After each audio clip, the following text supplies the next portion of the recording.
Ang magandang araw ulit guys sa inyong lahat.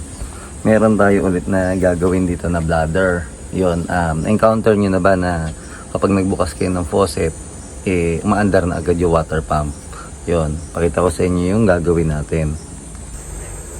Ito yung water pump natin na gagawin. Problema sa kanya, pag nagbukas ng faucet, andar na agad yung water pump, which is hindi tama yun kasi may bladder tank naman kayo. Dapat ang water pump kailangan na andar yan kahit bukas yung faucet kapag naubos na yung capacity nung bladder tank. Let's say ito 24 liters, nagbukas yung gripo, andar na agad. Hindi yon normal. Or isa pang problema, napansin nyo rin yung si water pump na quick cycle. Ibig sabihin maandar, mamatay, maandar na mamatay. Yun yung nangyari. Tapos isa pang problema kapag may sira na or may problema na yung bladder tank or yung goma nito, yung pressure ng tubig doon sa nakasnayan nyo na malakas nung unang kabit pa lang to, humina yun or parang nabawasan. Ramdam yun or mapapansin nyo yun. Yan. Sa pag-check ng bladder tank, meron ditong pito. Yan. Mas maganda, gagamit kayo ng gauge para ma-check nyo kung tama pa ba yung pre-charge nya. Pero ngayon ito, meron niyang pressure. Ito yung napakabilis na paraan or simpleng paraan. Kuha kayo ng pin, may pito dyan, pisain nyo. Yan. So ngayon, may lumalabas sa kanya, hangin lang. Ibig sabihin nun, good pa yung bladder. Kasi wala pang butas yan. Ngayon, pag may kasamang tubig na yan, pang problema yung bladder, butas na yun. Makakapekto na yun doon sa tangke natin kasi yung tubig papasok na dito or magkakatubig na itong tangke, kakalawangin, pwede na mabutas. Ngayon, isa pang problema kung nagkakaganon, pag na-stretch na yung yung bladder. Yun, minsan kasi, ayan, wala nga na-check nyo. Hangin lang lumalabas sa kanya. Wala namang kasamang tubig. Minsan na-stretch yung goma. Ibig sabihin nun, stretch na siya, nakadikit na. Pag-check nun, bubuksan to natin. Ito. Yan. Yung mga tornilyong yan. Tapos ilalabas natin yung goma. Kita nyo yan, pag na-stretch na, kailangan hindi pa siya na-stretch. Kasi, pag na-stretch na, hindi na siya, gagana ng ayos. Kasi yung, niya, yung pre-charge, mawala na rin yun. Hindi nyo rin malalagyan yung pre-charge. Kasi pag yun ng water pump, lolobo na yun yung bladder tank natin na hindi doon sa akmang laki niya kasi nga na-stretch na. Kailangan may space pa between sa bladder or doon sa goma dito tsaka dito sa tangke para yun nga yung paglalagyan ng hangin na pre-charge. Ayan. Pag-check no, kailangan lagyan natin sa zero to kasi para hindi baga magbukas kayo ng gripo, off nyo si water pump para hindi na siya umandar. Yung source ng tubig, off nyo rin. Tapos magbukas kayo ng gripo, wait nyo na mag-zero yung ating gauge para wala na siyang pressure. Kasi pag binuksan nyo yan na naka 40 PSI, sisirit ang tubig. Yun, may posibilidad na mabasa kayo or mahirapan kayo. Ayan, bukas tayo ng faucet. Ngayon, kapag naka-zero na, pwede nyo na rin ma-check yung hangin niya kung normal pa ba. Kailangan meron niyang 28 PSI Ayan. Kasi yung kaniyang nasirit yung kanina yung hangin, pwedeng yun yung pressure na galing na binild up ni water pump. Pero sa ngayon, wala nang hangin talaga. Ayun, naka-zero. Yun, kaya sabi ko mas maganda may gauge kayo. Yun yung ibig sabihin, ubos na yung pre-charge. Ibig sabihin yan, na rin, pwedeng na-stretch na rin yung goma niyan. Kasi nga wala na yung pre-charge. Yun, ito, press ko siya. Kanya may nasirit kasi yun yung galing na kaya, yung na-build up na ni water pump. Yun, yun. Kaya pag mag-check kayo ng pre-charge, kailangan naka-zero din yung gauge natin para sure kayo or accurate yung reading nya.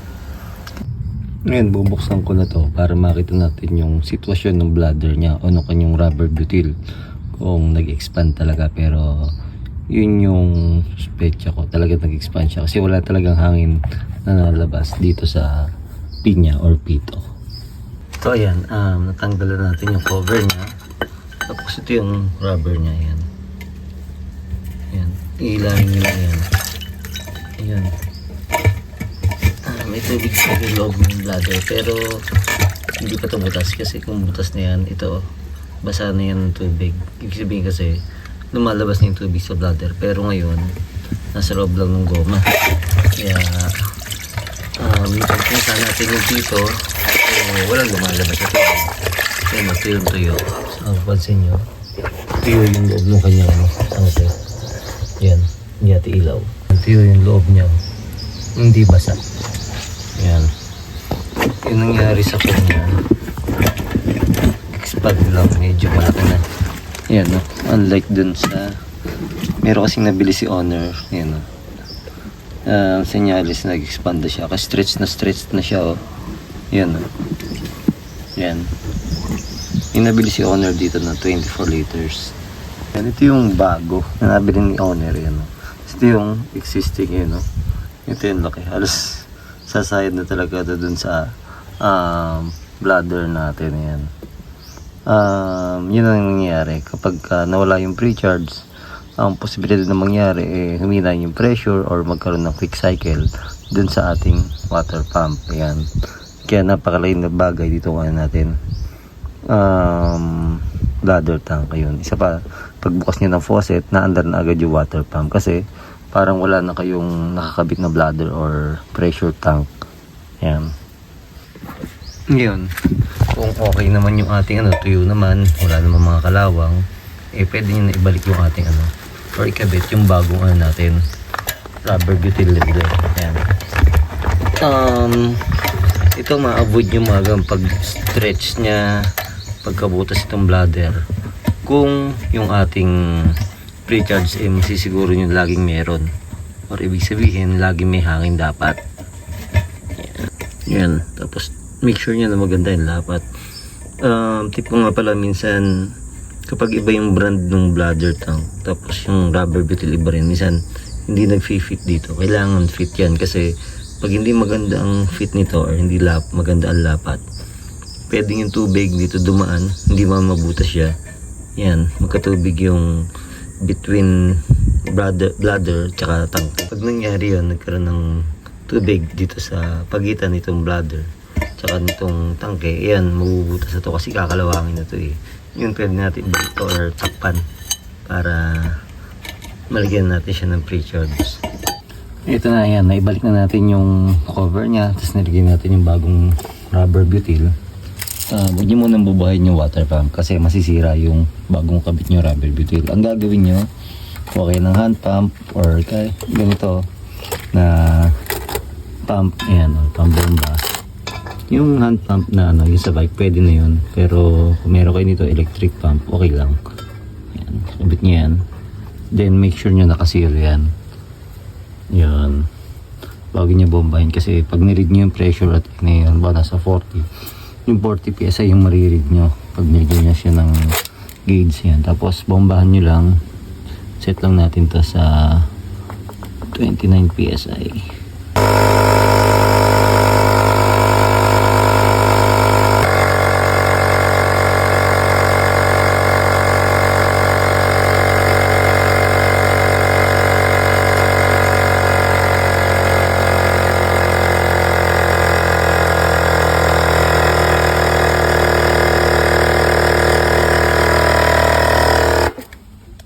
Yan o, meron siyang 29 PSI. Yan.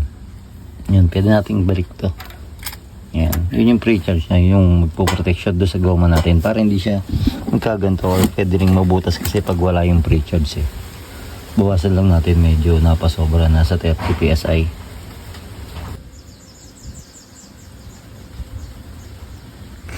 Yan, naka-zero siya. Yan, pakita ko sa inyo. Meron siyang 29 PSI. Yun o. Pwede natin pandarin yung pump. Tapos pakita ko rin sa inyo mamaya yung siya sabi ko sa inyo naka 40 to, yun yung mariread niya. Open natin to bago natin siya i-plug nang magka-supply ng tubig siya kasi yun nga, masusunog yung motor pagka binuhay natin yung water pump nang walang tubig. Yan, tapos pwede natin siya i-pump.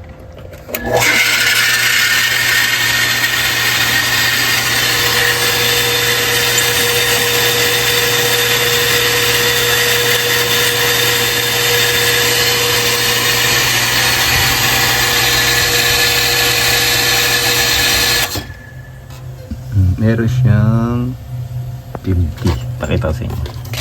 50 niya. Lagay ko to. Yun. 43. May 43 siya. Yun yung mariread niya. Yung 43. Yun o. Diba? Kaya hindi nyo pwedeng lagyan ng pre-charge na naka-on si water pump. Kailangan lagi naka-zero tong gauge. Ibig sabihin nun, pag naka-zero yung gauge, walang ibang pressure na nanggaling kay pump na pwedeng ma-read o maka-apekto sa paglalagay natin ng pre-charge. Yun, pwede na tayo magbukas ng faucet.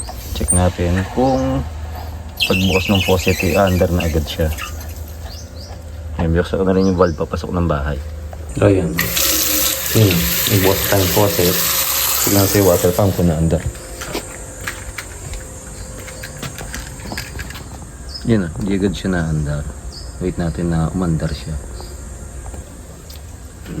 Wait natin kung under siya, pero ito nyo, matagal siyang magbawas. Yun pala siya umandar.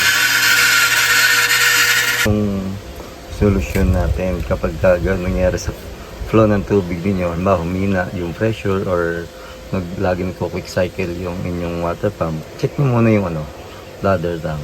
Ayan, yung mga leak, possible din yun na kaya nahina yung pressure, pero syempre dito kayo mag-start muna sa motor tsaka sa bladder tank. Ayan, maraming salamat po muli sa nagkaroon kayo ng idea sa video natin to. Ayan, pa-support na rin po yung FB page natin na Doctor Tutorial, then pa-like na rin po ng video natin, share, and click na rin po yung notification bell para like updated sa mga video na upload natin.